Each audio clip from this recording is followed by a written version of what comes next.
yo creo que tenemos que analizar un poco la... Esto es una explicación, te lo doy ayer, todavía no estamos viendo el tema, pero tenemos que analizar un poco la evolución de la sociedad en esa época. A principios de los 1700 estaba lo que nosotros hoy día conocemos como la Ilustración, un movimiento racionalista eh, muy optimista y un poco arrogante, porque ellos pensaban de que mediante la ilustración, o sea, la iluminación que traía la razón al mundo, ellos iban a poder cambiar al mundo y hacer un mundo infinitamente mejor de lo que cualquier otra cosmovisión pudiera. Entonces dejaron al cristianismo, a la cosmovisión cristiana, absolutamente de lado e irrelevante. Y funcionaron en ese sentido. Todo el 1700 produjo, entre paréntesis, la ilustración fue lo que países como nuestro lo llevaron a la independencia, porque no dependemos ahora de un monarca lejano que no conocemos, sino que todos los padres de la patria en todos los países sudamericanos fueron hijos de la ilustración. Entonces, eso tenemos que entender. Fue un movimiento que tuvo alcances enormes, pero cualquiera que haya seguido un camino humanista y haya relegado a Dios en la sección de los trastos irrelevantes en la vida, te lo puede decir, tarde o temprano, esa cosmovisión que te tiene a ti en el centro va a fallar. ¿Y cuándo falló el racionalismo? Tú puedes comenzar a ver ya ciertos atisbos de situaciones difíciles en el siglo XIX, pero lo que realmente sepultó al racionalismo fue la Primera Guerra Mundial. Nosotros no lo entendemos, pero toda familia europea perdió un familiar, por lo menos un familiar en la Guerra Mundial. Incluso, voy a hablar, mi familia que vivía en Chile, bueno, había que mandar a los hijos a la guerra. Un tío abuelo mío murió en la guerra. Entonces, toda familia británica perdió por lo menos un familiar en la guerra. ¿Eh? Y eso derrumbó la arrogancia del racionalismo, porque la razón produjo máquinas y las máquinas mataron gentes por millones. Si después le sumamos la bomba atómica, el racionalismo, la ciencia, se desacreditó como la herramienta que iba a traer este mundo ideal. Y la filosofía empieza a reaccionar desde mucho antes en realidad, porque nosotros arriba tenemos la razón. Nos damos cuenta que la razón no nos lleva a ninguna parte, nos llevó simplemente a matarnos como locos en la guerra. Entonces, de ahí pronto tú comienzas a ver que los filósofos abandonan la razón y comienzan a hablar de la experiencia, que es personal, es irracional en el sentido porque tú no lo puedes describir. Y pronto el movimiento racional se transforma en un movimiento basado en la experiencia, que ya no es racional, sino que es algo tuyo. La ventaja que tiene ellos, según ellos, es que no puede ser cuestionado, porque tu experiencia es auténtica, es autentificada porque es válida para ti. El problema que tiene es que mi experiencia es totalmente diferente a la tuya. Entonces, eso genera dificultades de diálogo. Entonces, tú puedes ver ahí cómo el movimiento racional ha ido evolucionando y hoy día todo está basado en la experiencia. Y eso es un poco lo que vemos en lo que se ha denominado el postmodernismo, donde no hay ninguna verdad absoluta y todas las verdades tienen. Pero no sé si tú te das cuenta de que eso es el discurso teórico, pero en la práctica siempre hay un grupo de iluminados en este mundo postmoderno que ellos tienen la verdad y buscan controlar a los que todavía siguen basados en la experiencia, porque ellos son los mesiánicos que tienen la verdad. Eso lo vas a ver en la iglesia, en la política, en cualquier área. Eh, Usan el lenguaje de la experiencia, pero ellos tienen una ideología que puede ser irracional, pero son ideologizados y ya no existe este pluralismo en que mi opinión es tan válida como la tuya, sino que ellos buscan imponerte su cosmovisión, que es tan irracional como la tuya, pero buscan imponerte su cosmovisión para darle sentido a la vida. Eso es lo que vemos hoy día en la iglesia y en la sociedad en general. ¿Mm? Y a veces los, esta idea de imponer tu cosmovisión, que está basado en la experiencia, como es algo irracional, es a veces mucho más violenta que las cosmovisiones racionales antiguas. Entonces, por eso es que hoy día nosotros vemos personas con tantas ideas absolutamente basadas en sus emociones, que son absolutamente agresivos en tratar de imponer su cosmovisión sobre todo. Eso es lo que estamos viendo incluso en nuestro país.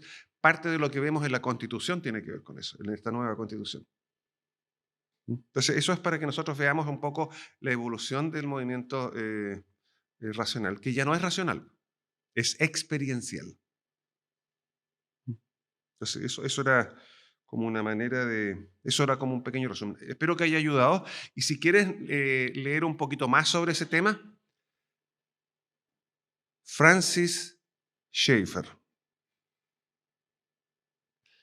el primer libro, que no me acuerdo cómo se llama, que los tengo todos y es el primer libro. Si ves,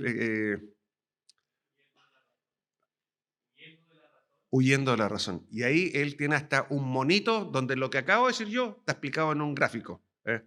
Entonces, hoy día, cómo se relaciona y entonces eso yo creo que es súper, nos puede ayudar para entender un poco también por qué incluso en la iglesia nosotros vemos personas que abandonan la verdad solo la experiencia, pero todavía siguen siendo bastante agresivos en imponerte su cosmovisión sobre esto. Ya, tenía que ver con lo anterior. Ahora vamos a ver el movimiento de Oxford y eso sucede en el siglo XIX. El siglo XIX es un siglo de enormes cambios. Nunca en la historia habían habido tantos cambios y tan rápidos a todo nivel, tecnológicos, sociales, filosóficos, de ideas, todos. Es decir, nunca en la historia habían habido tantos cambios. Yo creo que el único siglo que ha tenido más cambios en ese sentido es el siglo XX. Yo le pregunté una vez a una tía abuela mía que nació por allá por 1880, que la conocí cuando tenía como 90 años, y le pregunté, tía, ¿usted alguna vez pensó que el hombre iba a llegar a la luna? Y me quedó mirando. Cuando era niña, esa era mi tía abuela, irlandesa. ¿eh? Me quedó mirando y dijo, jamás, jamás se me ocurrió algo como eso. Entonces, nosotros tenemos que darnos cuenta que para lo que nosotros son cosas normales, eh, para muchas personas no lo eran. Y estaban acostumbrados a que tú ibas a vivir una vida igual a la de tus padres, que había sido igual a la de tus abuelos, y ellos habían vivido igual que los bisabuelos. No cambiaba nada. Si habían cambios, se producían en siglos, no en décadas ni en años. Tú puedes darte cuenta que una situación como esa introduce una enorme tensión social. Y es en esa época en que el anglicanismo comienza a repensarse a sí mismo fuertemente. Entre paréntesis, la palabra anglicana, cuando nosotros hablamos de la comunión anglicana o de la iglesia anglicana, eso es un concepto del siglo XIX, porque hasta antes del siglo XIX se llamaba la Iglesia de Inglaterra. Pero cuando la Iglesia comienza a expandirse por el ímpetu misionero y alcanza territorios que están fuera de la autoridad política del Imperio Británico, hay que buscar otra palabra, porque tú en Chile, en Valparaíso, porque ahí llegaron los anglicanos a Chile, eh, eh, ¿cómo lo explicabas al resto de los? No voy a decir yo adoro la Iglesia de Inglaterra. No resultaba mucho. Entonces se usó el concepto que existía de Iglesia anglicana. Entonces eso surge en esta misma época, porque también la Iglesia de Inglaterra sale de su área natural y comienza a alcanzar otras áreas. Entonces eso es una cosa que tenemos que tomar en cuenta. Lo otro es que se produce, es el inicio de la era industrial. Eso no lo dice Packer, eso lo agrego yo, pero se produce el movimiento del éxodo de las zonas rurales hacia los centros urbanos. Eso parte en Inglaterra. Inglaterra fue el primer país que se industrializó. Eso parte a finales del siglo XIX y a finales del siglo XVIII y a principios del siglo XIX, con los ingleses producían mucha lana y la exportaban a Europa, donde era procesada. Pero los ingleses comenzaron a generar maquinaria y en vez de exportar la lana, la comienzan a hilar y a transformar en tela. Entonces, y eso hace que esto se produjo especialmente en el norte de Inglaterra, ¿eh? Y ahí se produjeron las primeras personas en el mundo que llegaron a ser millonarios.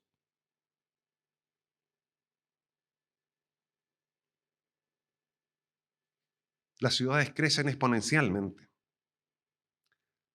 Nunca se había visto eso.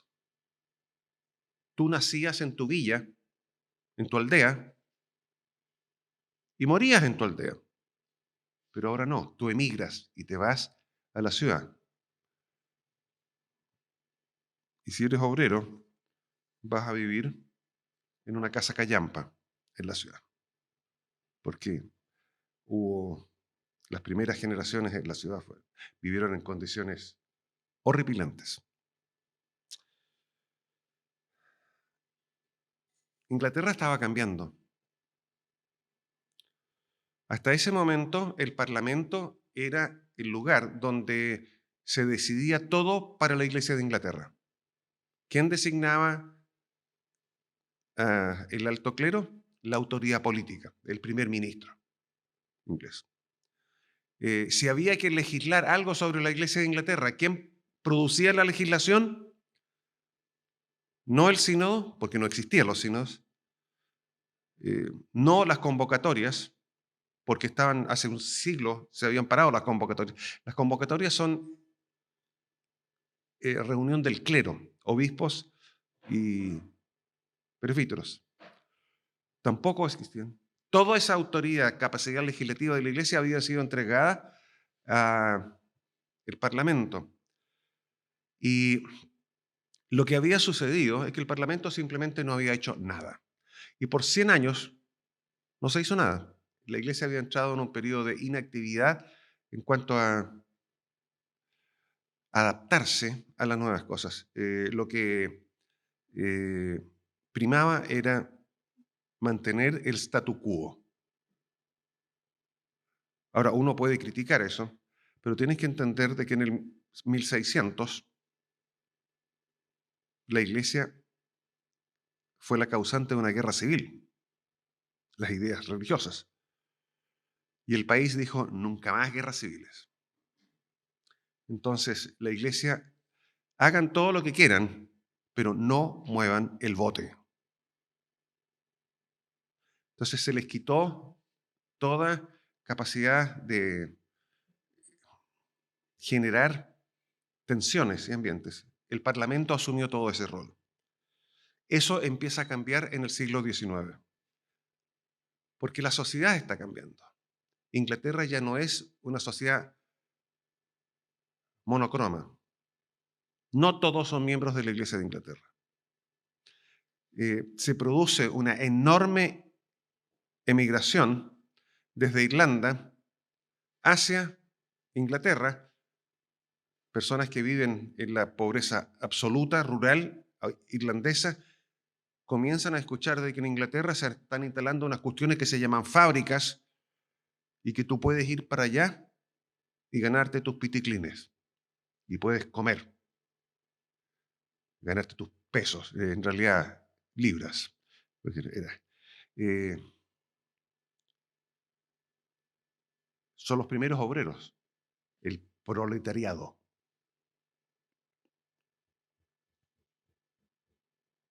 Está bien, pues, tienen que ganarse la vida. ¿Cuál es el problema que hay aquí? Los irlandeses son católicos y llegan miles de católicos a Inglaterra, a un país que no era católico, romano. Y de alguna u otra manera, no todos, pero algunos de ellos comienzan a progresar. Ya no son obreros, empiezan a ser lo que nosotros hoy día, que no existía en esa época, nosotros llamaríamos clase media. Tú sabes que en Inglaterra, hasta, no sé, en algún momento de la mitad del siglo XIX, solo podías ir a la universidad si eras anglicano. Si no eras anglicano, no podías ser médico, por ejemplo, no podías ser abogado. Y, pero si eras comerciante y te iba bien, ganabas más que un médico y que un abogado, y empiezan a reclamar. A los comerciantes que les va bien empiezan a reclamar. Es injusto, tienen plata, así que pueden reclamar. Y esto comienza a ser visto dentro del mundo político como algo que tiene que ser solucionado.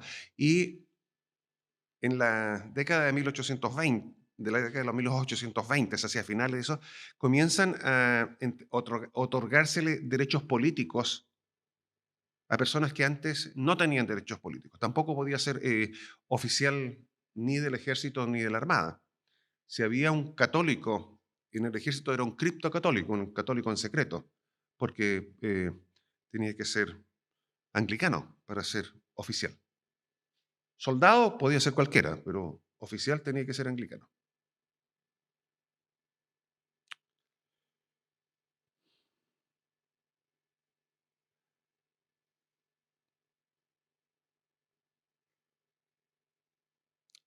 Algunos dentro de la Iglesia de Inglaterra se incomodan con esto. Han puesto todas, especialmente el movimiento de la alta iglesia, que es por un lado ritualista, pero por otro lado descansa en la autoridad del gobierno, respeta mucho la autoridad del gobierno. Surgen precisamente para apoyar desde la iglesia la labor del gobierno, pero el gobierno ahora está haciendo algo que les afecta a ellos. Les está cambiando el país, porque en el Parlamento comienzan a haber personas que son católicas progresivamente comienzan a reconocerse los derechos civiles de los bautistas ingleses, los de la Iglesia Libre de Inglaterra, que también empiezan a entrar al Parlamento. Entonces, el Parlamento, que era el que legislaba en nombre de la Iglesia, ya no es el grupo de los laicos anglicanos, porque ahora hay católicos ahí y hay bautistas que están legislando para la Iglesia anglicana.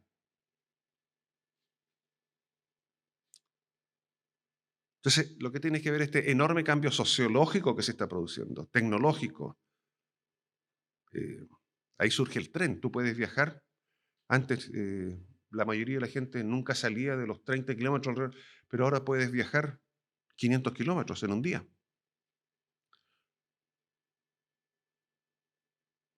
Los cambios políticos, todo esto, inquieta mucho a algunas personas.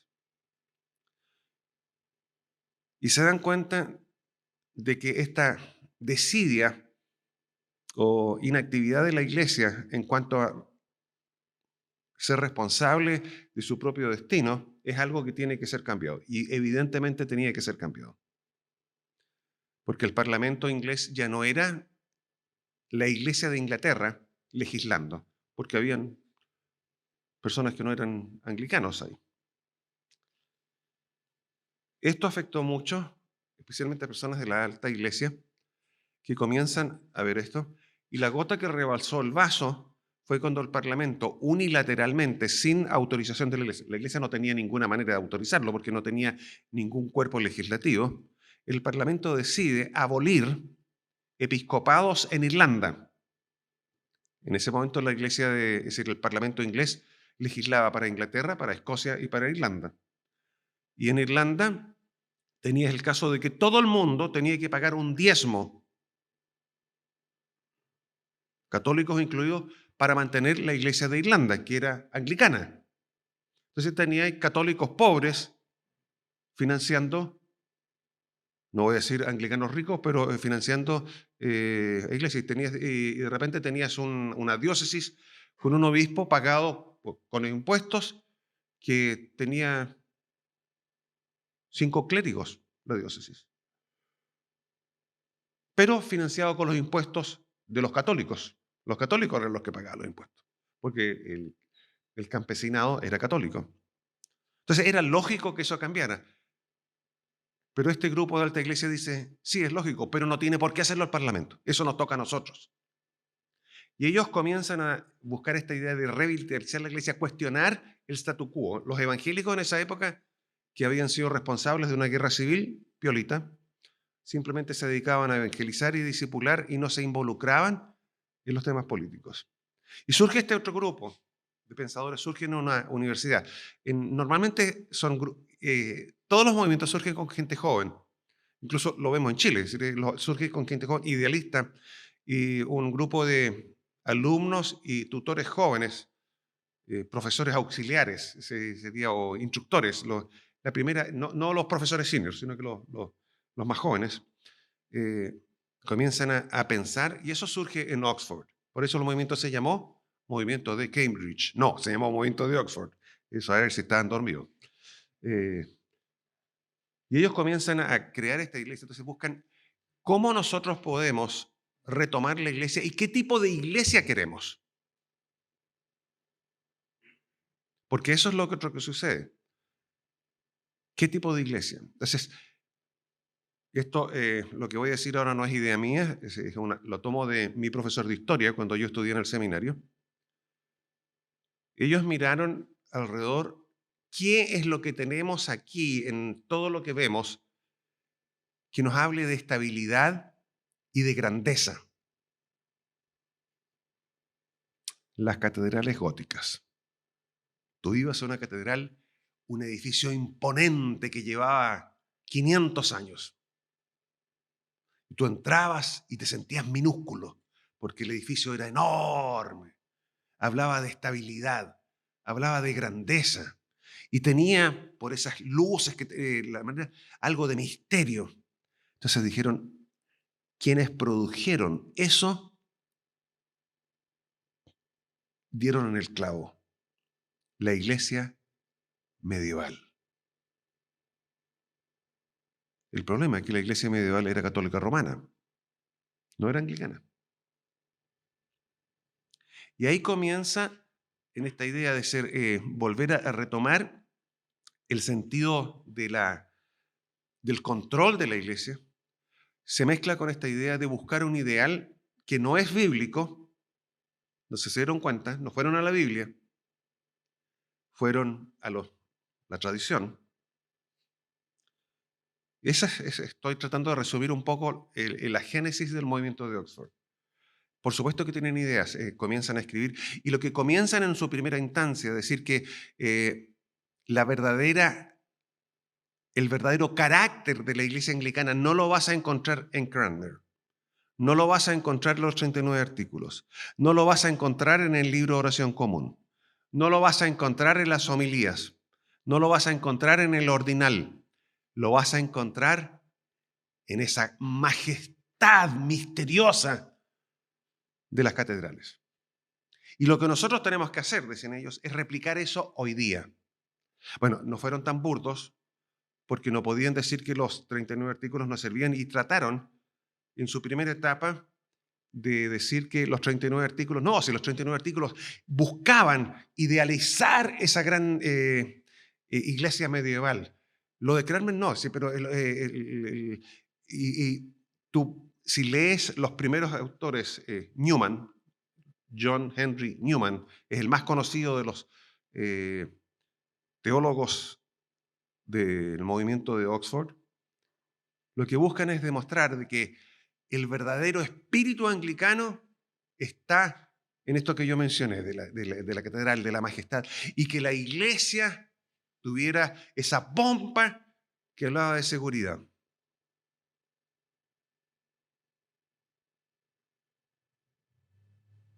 El problema es que los 39 artículos eran reformados. Entonces, en su primer intento trataron de armonizar su teoría eclesiológica con la institucionalidad anglicana. Esa fue la primera etapa. Y personas como John Henry Newman en algún momento se dieron cuenta que eso era imposible, porque la eclesiología anglicana no permitía abrazar un cristianismo al estilo medieval.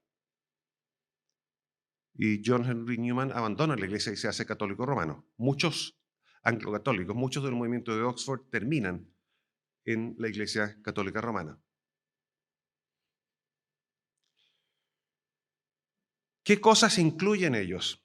Aquí yo voy a tratar de hacer para que entiendan esta idea de vuelven a hacer el énfasis de la institucionalidad de la iglesia, un énfasis súper fuerte en el episcopado. El episcopado no era ya el funcionario gubernamental encargado de que el voto se mantuviera tranquilo, sino que él era el encargado de mostrar a Cristo en su diócesis. Y la iglesia local ya no es la parroquia, sino que es la diócesis. Las otras son las capillitas. Entonces, el episcopado del movimiento de Oxford es lo que nosotros podríamos denominar un episcopado monárquico, que es el episcopado que tú puedes ver en la Iglesia Católica Romana. Entonces, esa es la dificultad, que todos los modelos que ellos decían, y esto un poco, tenía un olor a Roma. Entonces, ¿cómo defenderse de eso? Sigo siendo anglicano. La verdad de las cosas es que la mayoría se dio cuenta que era imposible y muchos de ellos terminaron siendo católicos romanos, como dije. O sea, eso es parte de la institucionalidad. El obispo es el que tiene la autoridad. Entre paréntesis, los evangélicos, cuando piensan en el episcopado, tienen un alto concepto del episcopado, pero el episcopado no es el monarca, es el que gobierna la iglesia con el resto de la iglesia.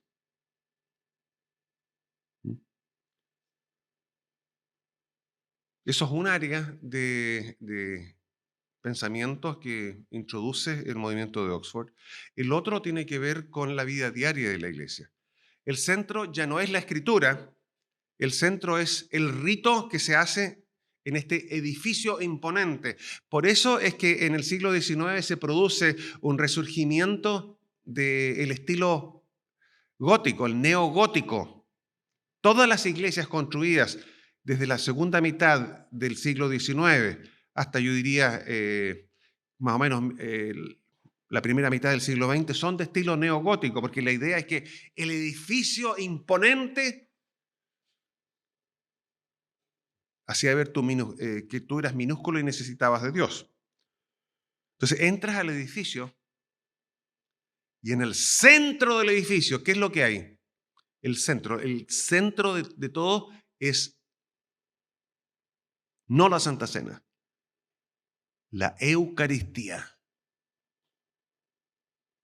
que tiene un misterio, algo que se había perdido y que ellos han recuperado. Una cosa, por ejemplo, tú puedes mirar, aquí esto es una capilla, un anglo-católico jamás haría lo que nosotros estamos haciendo, permitir que la capilla, el lugar del misterio, se transforme en un salón de clases, porque la capilla es capilla, es algo sagrado. La mesa anglicana, voy a decir que esta, por ejemplo, tú te puedes dar cuenta que inmediatamente que esta no es una iglesia católica porque no tienen la mesa, no está. ¿Mm?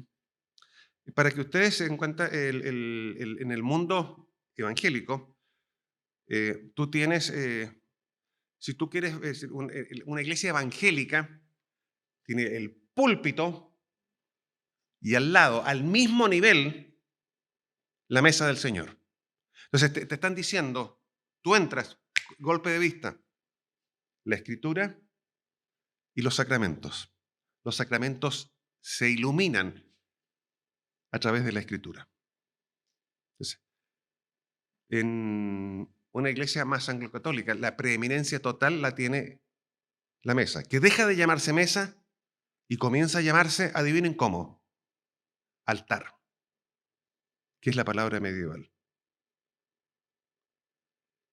Cuando yo era niño, en mi iglesia, la iglesia anglicana St. John's en Concepción, esta es la mesa, voy a decir que esto es la mesa. Quien presidía la Santa Cena se ponía aquí y celebraba la Santa Cena desde acá, desde este lado. Porque él no era, él al estar acá, estaba simbolizando que él era parte de la comunidad. No era el que representaba a la comunidad o el que hacía algo en nombre de la comunidad. Él era parte de la comunidad. Entonces, se celebraba desde el lado. Y las iglesias tenían una ubicación especial.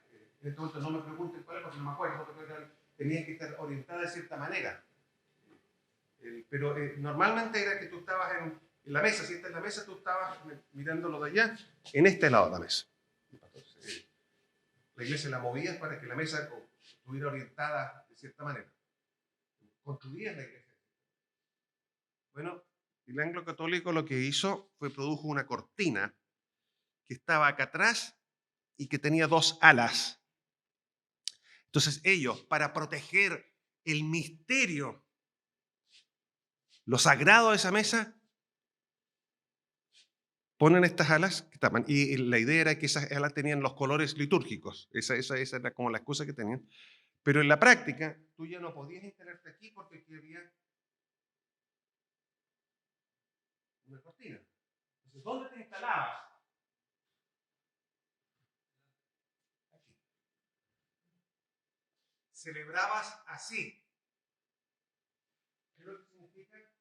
Y ahora el celebrante está presentando algo en nombre de ustedes. Ya no es uno más. Y ya no es un presbítero, sino que comienza a usarse la palabra sacerdote. Porque lo que está sucediendo en la mesa ya no es un símbolo que dicen lo que dicen los sacramentos, perdón, los 39 artículos, sino que es realmente un sacrificio.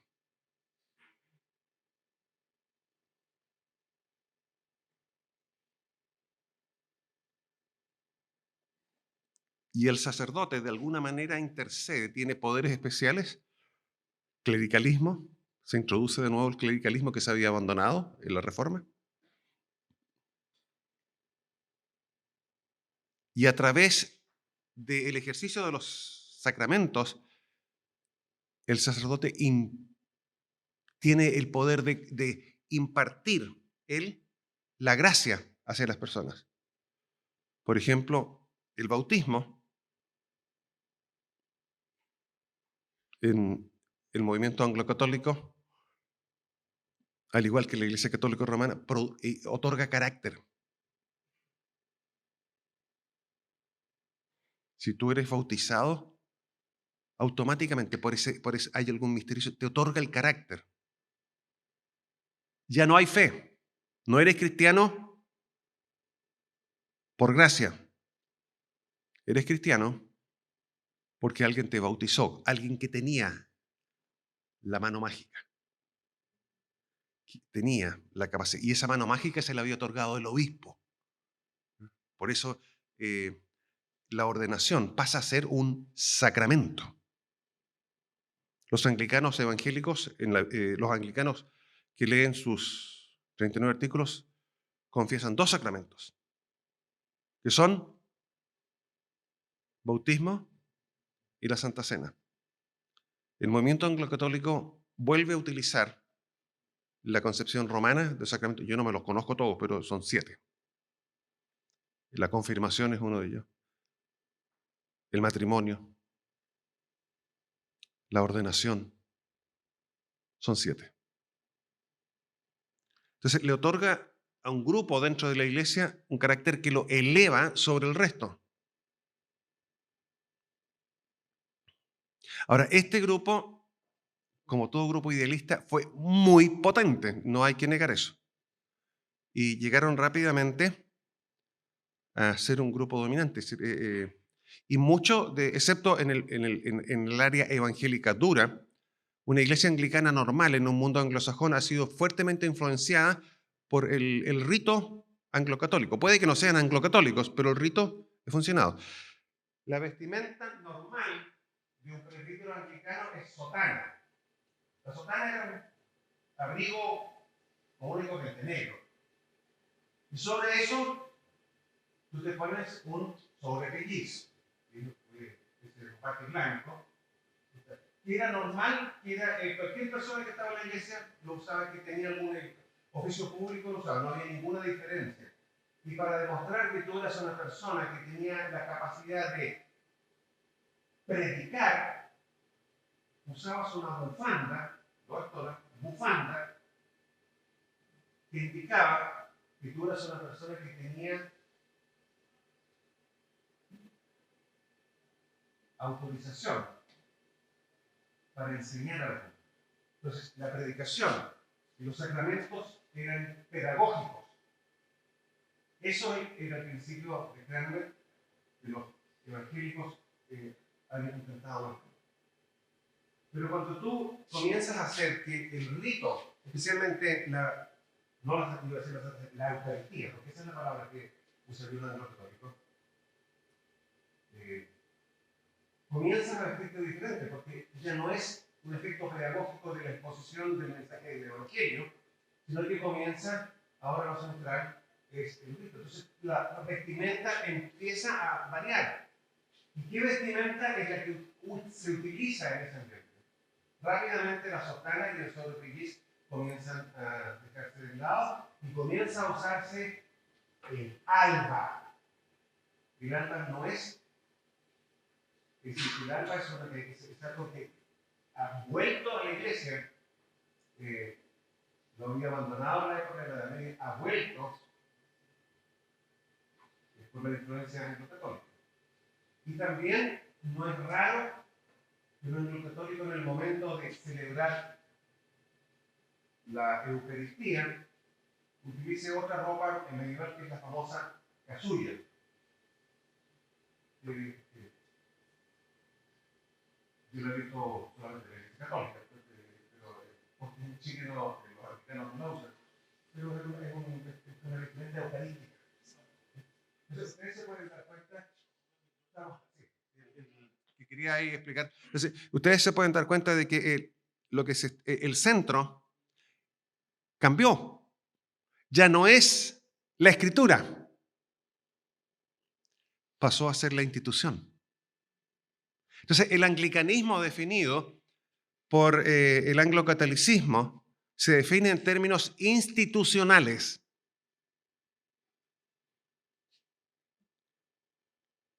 Sí.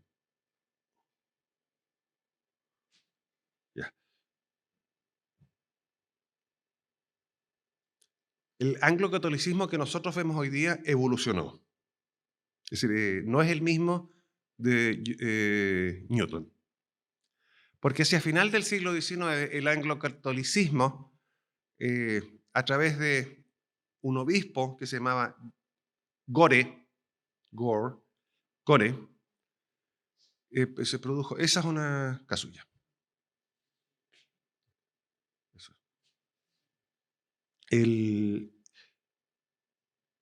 Explica la parte teológica de la religión en conceptos liberales. Entonces lo que nosotros hoy día vemos es un anglocatolicismo liberal. El anglocatolicismo hoy día no es conservador bíblicamente hablando. Lo que le enfatiza es su... es- puede que haya, pero como norma es un anglocatolicismo liberal. Porque su énfasis está solo en lo litúrgico. Y si quieren entender el resto de las situaciones, ya no van a la escritura, van a la razón. Y a la razón, a la manera, a la experiencia. Liberal. 32 minutos para hablar del anglocatolicismo.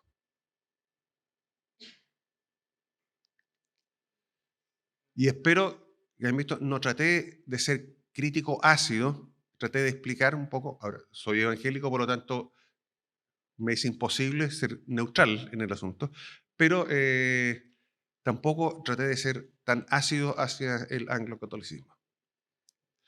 Y si lo fui, no fue mi intención. Te instalas acá y me haces la pregunta.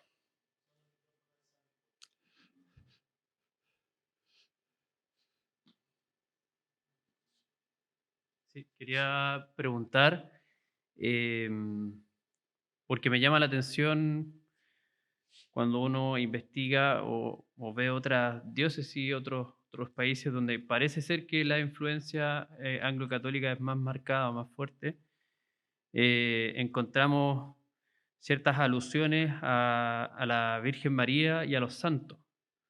Entonces, quería ver si nos podría explicar un poco cómo es que eso se introdujo también y qué rol cumple dentro del anglo-catolicismo. Yo traté de hacer lo que yo denominaría un resumen ejecutivo de los elementos más fuertes del anglocatolicismo. Lo que tú mencionas es cierto. A medida que comienzan a mirar hacia la Edad Media, hacia los 1200, los 1300, como el momento más alto y maravilloso del cristianismo, eh, muchos anglocatólicos incorporan de nuevo el culto mariano. Eso se ve. Hay un santuario anglocatólico en Inglaterra.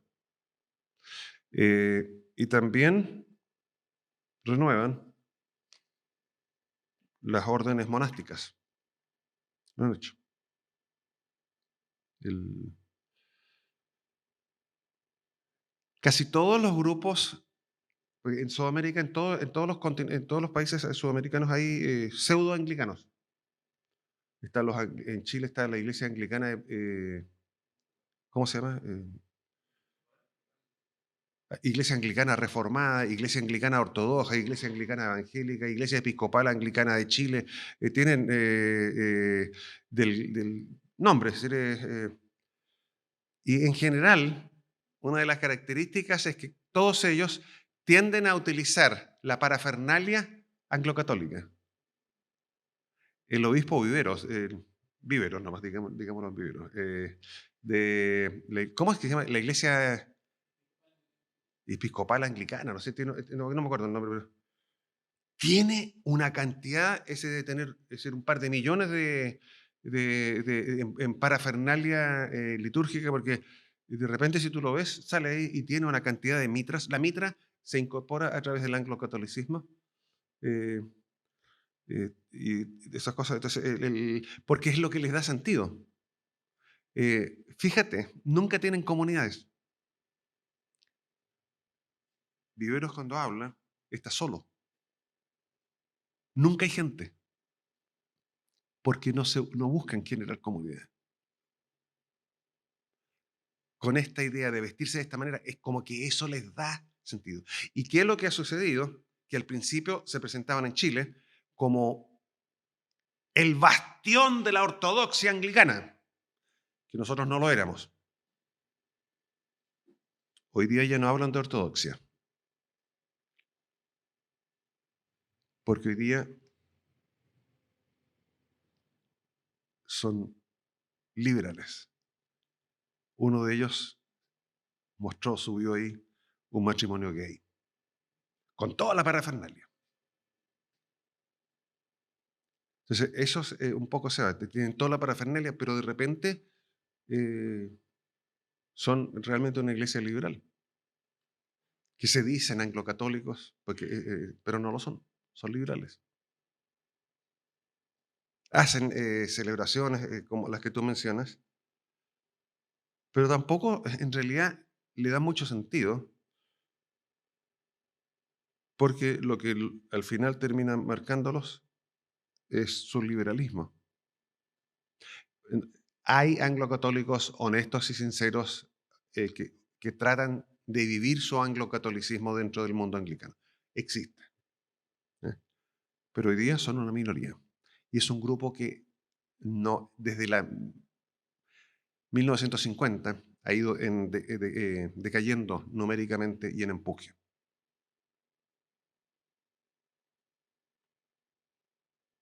Hay muy pocos hoy día, auténticos.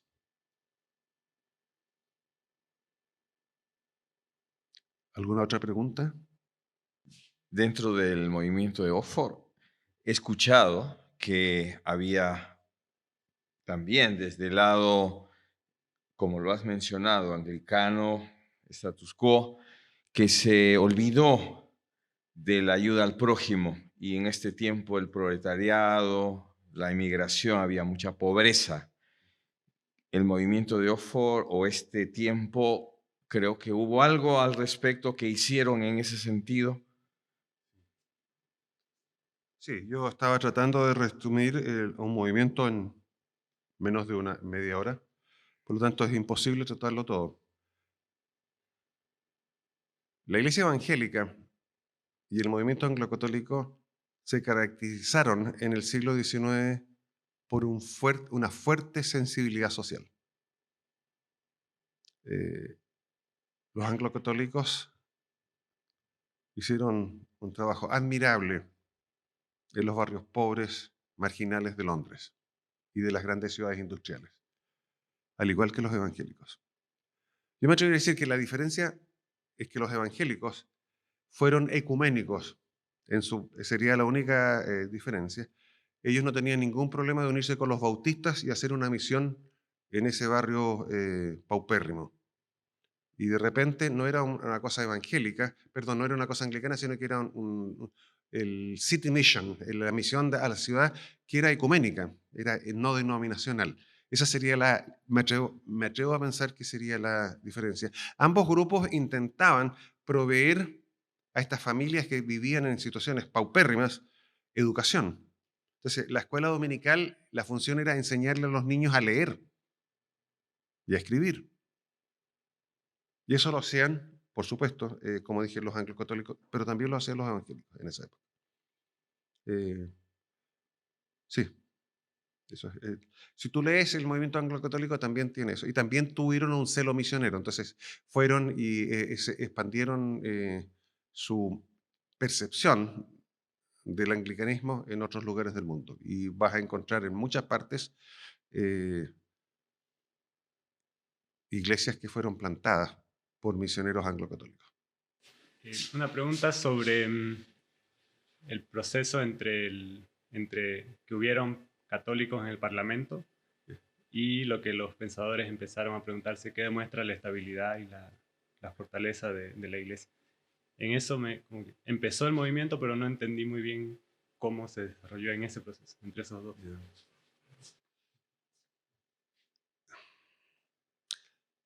Estas palabras mías no es de Packer. Yo acabo de hacer un resumen de Packer. Packer explica todo esto en 30 páginas. Entonces yo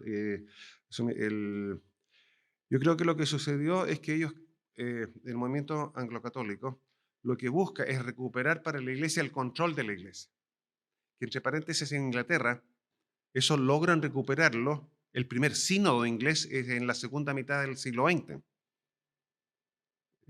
Hoy día, en la práctica, la iglesia en ese sentido es independiente. Ojo, los obispos todavía siguen siendo nombrados por el Parlamento, por el gobierno, perdón. ¿eh? Pero la vida diaria de la iglesia es manejada hoy día en Inglaterra por los sínodos. Y a mí me cuesta entender eso porque nunca he visto una cosa que el gobierno se meta ni siquiera en la iglesia católica en Chile. Entonces, cuesta entender un poco eso. Entonces, lo que buscan ellos, este movimiento, es recuperar para la iglesia el control de su destino y llevarla a este ideal que se perdió por esos malulos que en la época de la Reforma la contaminaron con ideas que no deberían haber estado ahí para volver a la grandeza de la Edad Media. Eso es lo que buscaron en toda esa época y dejar al gobierno que se dedique a gobernar y a nosotros a manejar la iglesia porque lo sabemos hacer mejor. Eh, que está bien, el gobierno ya no es el... dejó en Inglaterra el Parlamento, menos hoy día, no es el laicado anglicano legislando, porque son, la mayoría hoy día son no creyentes. Entonces está bien que suceda eso. Y eso es lo que ellos intentan, entonces, como recuperar esa parte que la iglesia lo perdió. Pero lo que tienen que entender, ¿por qué el Parlamento se hizo cargo? Porque cada vez que se reunían, se ponían a pelear. Entonces el Parlamento dijo, ¿sabe qué? No se reúnan más, vamos a legislar nosotros en nombre de ustedes para que no, porque cuando cada vez que se reúnen hay puros líos. Entonces desde 1710, 1720 por ahí, eh, aunque en la práctica tenían, es decir, en teoría tenían la posibilidad de juntarse, en la práctica no lo hacían porque el Parlamento no los dejaba. Y los obispos tampoco querían porque eran puros líos. La gente se ponía a puro pelear. Entonces, esa fue una de las razones. Lo que tienen que entender es que en 1850, a lo menos entre un tercio y un 40% del clero se definía a sí mismo evangélico. Pero ese grupo era casi invisible en la jerarquía. Los evangélicos no eran declarados obispos. Eran muy raros. Normalmente los obispos venían del mundo católico liberal. Ese grupo que tenía la pompa, pero sin teología. Ese es el grupo que produjo la mayoría de los obispos ingleses. Hola. Tú mencionabas que en la Iglesia Anglicana de Chile este movimiento o no existe definitivamente o quizá hay muy poco, ¿cierto? Entonces, como a nivel histórico, de lo que tú has investigado, de lo que tú sabes como de experiencia, ¿por qué en Chile no ha llegado y no sé si es que es algo de lo cual protegerse, ¿cómo lo hacemos? Creo que la única iglesia que tuvo un ministerio anglo-católico en Chile fue la iglesia de Punta Arenas, porque cuando llegué tenía las cortinitas, pues. Estaban ahí, estaban ahí. Entonces, eso es, alguna vez, claro, y en 1910 por ahí llegó un anglo-católico y puso las cortinitas. Estaban ahí, pero después se usaban como ornamento. Entonces se quitaron las alitas y se dejó la pura parte de atrás, ¿no? Para que quedara como detrás de la mesa. Eh, y para evitar una serie de cosas. Sí, eso sería. En general no hubo un fuerte énfasis porque los misioneros que llegaron a Chile fueron evangélicos convencidos. Pertenecían a lo que nosotros podríamos denominar a la dura del movimiento evangélico. Entonces ellos buscaban replicar eso. Y una de las cosas que se nota es que, por ejemplo, no fueron tan estrictos en todo el sistema de organización de iglesia. Es decir, ellos se encargaban de evangelizar. Querían que las personas conocieran a Cristo. Y eso lo puede hacer un presbítero y lo puede hacer un laico. Entonces no había tanto dificultad con eso. ¿Eh?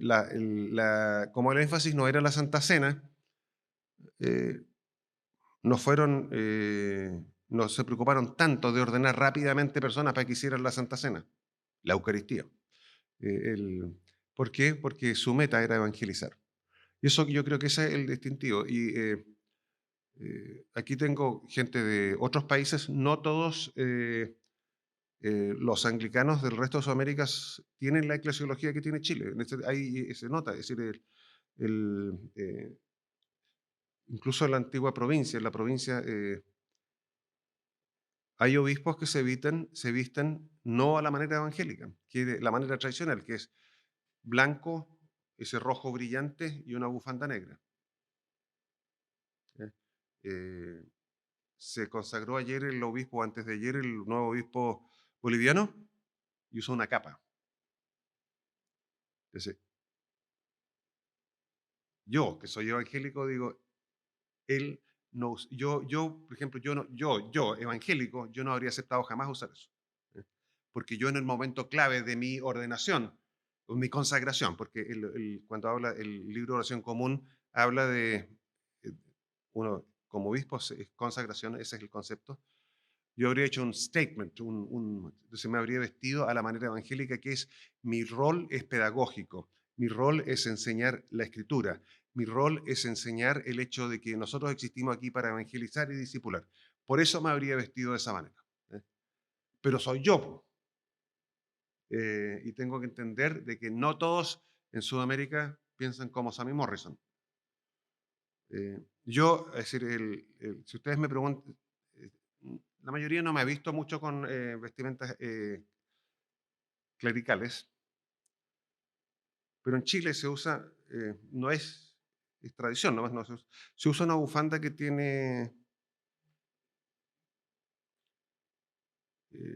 símbolos mapuches, es decir, tiene, tiene no mapuche, pero tiene ese característica, de colores. ¿eh? Eh, Yo la usé el día que me consagré porque ahí yo no podía controlar eso, pero esa fue la primera y la última vez que la usé. De ahí yo me conseguí mi bufandita negra y esa es la que uso de ahora en adelante. Porque y aquí está hablando, yo soy en ese sentido, yo no veo bien los colores, entonces para mí los colores me distraen. Entonces prefiero el negro nomás, porque el negro también me dice a mí que mi función es pedagógica. Eso es por eso soy, es decir, y no pongo en riesgo darle color, caché y cuestiones, los colores, los colores para mí no significan nada, entonces no, prefiero usar mi bufanda negra.